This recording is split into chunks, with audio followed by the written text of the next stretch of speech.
Okay, here we go. I've been stripping the panel down.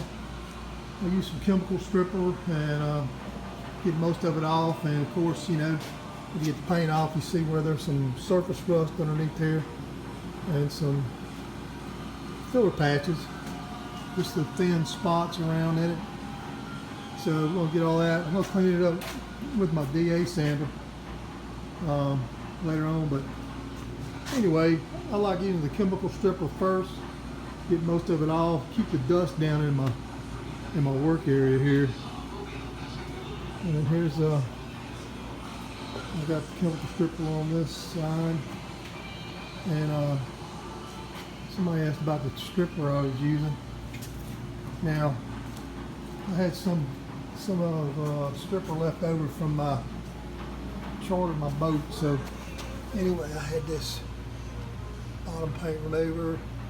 They're all about the same. I put this on there, and I bought it and I had it laying around. So anyway, that's what I'm using.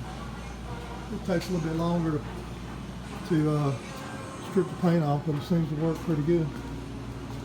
All right, so we'll keep you updated.